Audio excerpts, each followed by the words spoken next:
I first met Stephanie as she gave a lecture at Meadowmount on hearing.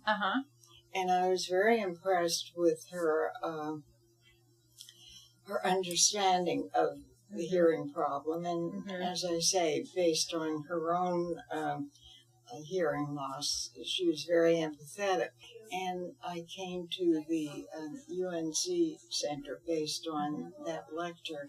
And I was so impressed by the fact that even though I hadn't gotten them there, she treated me as her patient immediately and worked so hard to tweak the efficiency, because the hearing aids were just working at not their full capacity, which was very frustrating. And so being able to use the same hearing aids but enhance their quality made a big difference.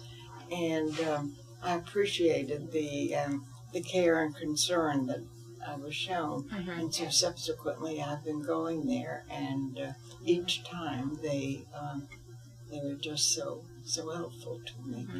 And this March I had a hip operation and was at the DuBose Health Center, and the position of the bed and my head and what have you, it was just very difficult for my hearing aids. And Melissa came to the health center and gave me a foam contraption to attach to my hearing aids, which made it so much more comfortable for me. So there again, the one-on-one relationship was very helpful. Unlike glasses, for example, hearing aids, even the best of them, and audiologists will tell you that you can never expect 100% quality, but obviously you want to do the best you can. So that's great that you didn't have to start over from square one, because you already had your equipment. I had the equipment, but I just needed to have a higher, a better result. And it just seemed that everyone there, their goal was to make every patient feel that they were well treated, which they were.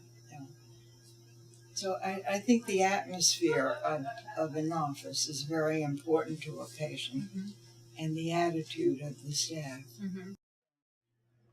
The other thing, often hearing loss results in your hearing the words but not being able to distinguish them. So perhaps like two could mean few. So, something like that. Rather than saying, take 2 pills a day, you might hear them say, take a few. Take a few, yeah. Okay. As we were saying, you feel embarrassed because you're not quite picking up the right words, and rather than answer foolishly, you kind of withdraw. It's funny, people don't mind wearing eyeglasses. They don't feel there's a stigma attached to it, or using a cane. But somehow hearing loss just seems to be, a mark of deterioration. Yeah.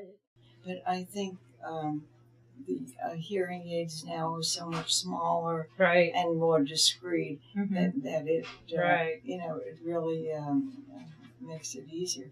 When I was at college, one of my professors had a hearing problem, and he had this kind of box, and he put it in his pocket, and then had wires. I mean, it was so apparent. That, yeah, and so the embarrassment factor has been lessened now.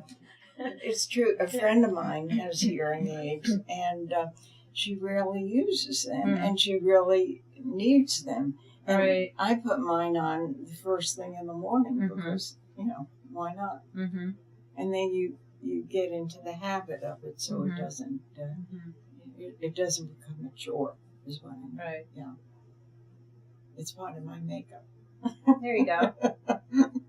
Just another thing you put on. Right, exactly. It was interesting. I taught English, a literacy program, and one of the main reasons that older people took the program was they wanted to be able to read the Bible, and talk about it, and be able to read to their grandchildren. And in a way, hearing aids could be the same thing, being able to communicate with your grandchildren and just a general being in the mainstream, I guess you'd say. I just like to get across that it's socially acceptable to wear hearing aids,